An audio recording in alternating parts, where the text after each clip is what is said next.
ଜେଲ୍ରୁ ଆଗରୁ ଆଜ୍ଞା ଗୋଟେ କହିଲେ ତାଲା ଭାଙ୍ଗି ଦେଇକି କହିଲେ ତାପରେ ଟ୍ରାଏଲ୍ କରିଦେବି ଆଜ୍ଞା କହିଲି ଆଜ୍ଞା ଆରୁ ଏଇ ଜେଲ୍ର ତାଲା ଯେତେ ବହିଁଛି ଡୁପ୍ଲିକେଟ୍ରେ ଭିତରେ ସୁରମା ଯାକ ବହିଁଛି ଆର୍ ଉପରେ ଖାଲି ଲୁହା ଯାକ ବହିଁଛି ଏଇଟା ବୋଲି ଆର୍ ଆଜ୍ଞାକେ କହିଲି ଯେ ଆଜ୍ଞା ବୋଇଲେ ମୋତେ ବିଶ୍ୱାସ ତୁଇ ନେଇପାରୁ ଆଇଲେ ଅଛନ୍ ପ୍ରଶାନ୍ତ ବାବୁରି ଆଜ୍ଞା ତାପରେ କହିଲା ପରେ ତାପରେ ଆଜ୍ଞା ଦେଖବ କି ତାଲା ଭାଙ୍ଗି ଦେଇପାରିବି ବୋଲି ଏ ତାଲା ଭାଗଲା ବେଲେ ଗେଟ୍ ଆଡ଼ୁ ଏକା ବାହାରିଲି ଆଜ୍ଞା ରାତିରେ ଗେଟ୍ ଆଡ଼ୁ ଯେନ୍ ସେଲ୍ରୁ ବାହାରି ପଡ଼ିଲି ତାଲା ଖୋଲିଲି ବାହାରି ପଡ଼ିଲି ତାପରେ ଟାୱାଲ୍ ଯୋଡ଼େଇ ଦେଖିଲି ସେ ଆମର ବାଉଣ୍ଡ୍ରିରେ ଟାୱାଲ୍ ପକେଇଲି ଟାୱାଲ୍ ପକେଇଲା ପରେ ଟାୱାଲ୍ଟା ଛିଡ଼ିଗଲା ପରେ ତାପରେ ଟାୱାଲ୍ ଛିଡ଼ିଗଲା ପରେ ତାପରେ ଆଉ ଗୋଟେ କାମ କଲି ସିଡ଼ି କାଢ଼ିଲି ସେ ସାମନେ ଜେଲ୍ରେ ସିଡ଼ି ଅଛେ ମୁଇଁ ଆମର 15-20 ଫୁଟ୍ର ସିଡ଼ି ଗୋଟେ ଲକଅପ୍ରେ ଥିଲା ସେଲ୍ରେ କ୍ୱାର୍ଟର୍ରେ ସେନୁ କାଢ଼ିଲି ସେ ସିଡ଼ିଟା କାଢ଼ିଲି ଆଉ ତାପରେ ବାଉଣ୍ଡ୍ରି ସାମ୍ନାରେ ପକେଇଲି ଆରୁ ଚଲ୍ଲି ଆଉ ଇଆଡ଼ ଆଇଲା ପରେ ସେ ଜେଲ୍ ସାମ୍ନା ଯେନ୍ ଅଫିସ୍ ଅଛି ସେ ତାଜାରେ ଓହ୍ଲି ପଡ଼ିଲି ଆର୍ ସିଧା ପଲେଇଲି ରାସ୍ତାରେ ସିଧା ପଲେଇଲି ଆଜ୍ଞା ମାନେ ପିଛା କରୁଥିବେ ବୋଲି ଆର୍ ପଲେଇଲି ଆର୍ ଗୋଟେ ବୁଲେଟ୍ ଷ୍ଟାର୍ଟ ମାରିଲି ରୟାଲ୍ ଆର୍ ପଲେଇଲି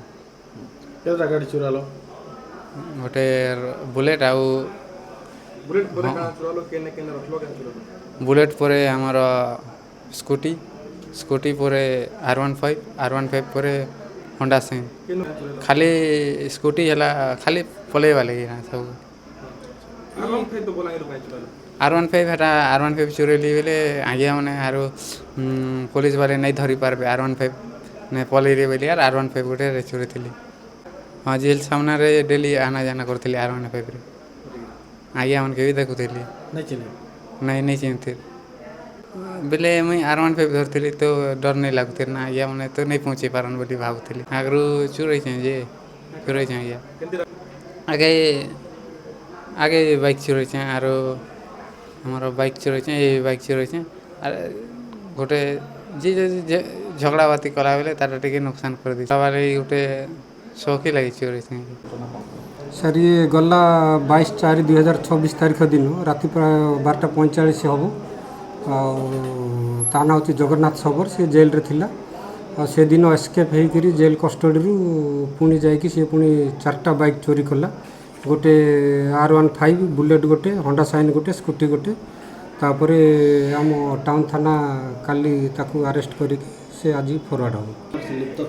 ହଁ ସେ ବାବଦରେ ତା'ର 4ଟା କେସ୍ ହେଇଛି 154/26 ଆଉ 155/26 128/26 162/26 ଆଉ ତା ହାତରୁ 4ଟା ଗାଡ଼ି ଜବତ ହେଇଛି ବର୍ତ୍ତମାନ ପୁରୁଣା ସେ ଆଗରୁ 4 ବର୍ଷ ସଜା ହେଇଥିଲା ଆଗରୁ ମଧ୍ୟ ସେ ବାଇକ୍ ଚୋରିରେ ଲିପ୍ତ ଅଛି ନା ସେ ଜିଲ୍ଲା ଭିତରେ କରିଛି ଚୋରି କରିଛି ହଁ ସେ ତା'ର ଇଣ୍ଟରୋଗେସନ୍ରେ କହିଛି ସେ